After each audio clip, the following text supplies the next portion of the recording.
আমার ছেলে গত ১ বছর ধরে এই ঘরটার মধ্যে টাকা ভরতো। তো ঘরটা এখন দেখো ভরে গেছে। আর আজকে বলছে, মা আমি ঘরটা ভাঙবো। তো বললাম চলো ভেঙেই নাও, ভরে তো গেছে আবার কি। তো দেখো কত টাকা গুছিয়েছে। ১ বছর ধরে এই ঘরটার ভিতরে ও ৳১০০, ৳২০০ মানে যেরকমই পেত ওর বাবার কাছ থেকে নিয়ে আসে এসে এই ঘরটার ভিতরে ভরতো।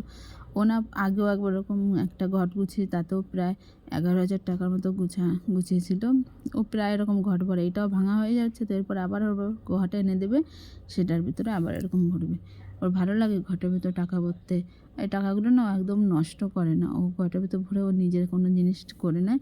সেই জন্য আমিও দিই, ওর বাবাও ওকে দেয় যে না ও তো গোছাচ্ছে। আর ছোটোবেলা থেকে এই অভ্যেসটা শেখা খুবই ভালো, যে টাকা নষ্ট না করে কীভাবে একটু একটু করে গুছিয়ে রাখতে হয়, সেটা ওকে একদম ছোটোবেলা থেকেই শিখিয়েছি। ও প্রায় আরও ছোটো থেকেই ওরকম ঘটের ভিতরে টাকা গোছাতো। তো আমাকে বলছে, মা একটা ভিডিও করো। চলো একটা ভিডিও দেয়। এখানে দেখেছি অনেক টাকা আছে, কিন্তু এই যে দেখো ও একা করে যে গোছানোর চেষ্টা করছে। আসলে ছোটো মানুষ তো টাকা নষ্ট না করে গুছিয়ে রেখেছে, এটাই অনেক।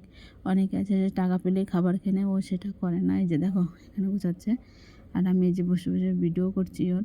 এইখানে ২০০, ১০০ আর ৳১০ কয়েনও আছে, ৳৫০ নোটও আছে, ৳২০ আছে, ৳১০ নোটও আছে। মানে যখন যেরকম পায় তখন সেরকমই ভরে। আর দেখো এখানে অনেক টাকা। আর ও তো একা এত টাকা গুছতে পারবে না। তাই ভাবলাম আমিও একটু হাত লাগাই, নাহলে ও একা একা করতে গেলে না সারাদিন লেগে যাবে। আর ওর কাছে সম্ভবও না। টাকাগুলো একদম দেখো কীভাবে দলা পেকে আছে। এগুলো ছাড়াতে ছাড়াতে ওর অনেকটা সময় লেগে যাবে। ওই জন্য আমি ওকে একটু সাহায্য করে দিচ্ছি। আর এখানে কিন্তু কত টাকা আছে এখনও বলতে পারছি না। চলো আগে টাকাটা সব গুছিয়ে নিই। আর তোমরা বলতে পারলে কেউ কমেন্টে অবশ্যই জানিও যে এখানে কত টাকা আছে। চলো ঝটপট টাকাগুলো আগে আমরা গুছিয়ে নিই। এখানে দেখো যে টাকাগুলো গোছানো হয়ে গেছে। আলাদা আলাদা করে দিয়েছি। ৳১০০ নোটটা আলাদা করে দিয়েছি, ৳২০০ নোট আলাদা। আর এখানে যে কয়েনগুলো রেখে দিয়েছি, আর এখানে ৳১০, ৳২০, ৳৫০ নোটটা আলাদা করে দিয়েছি ওকে। ওই যে দেখো ওই যে হাতে ধরে ধরে দেখাচ্ছে। এগুলো হচ্ছে কয়েন। আর আমি এখনও গুনিনি কত টাকা আছে। আসলে গোনাগুনিটার বাবা করবে এসে। আমি সব গুছিয়ে রেখে দিয়েছি।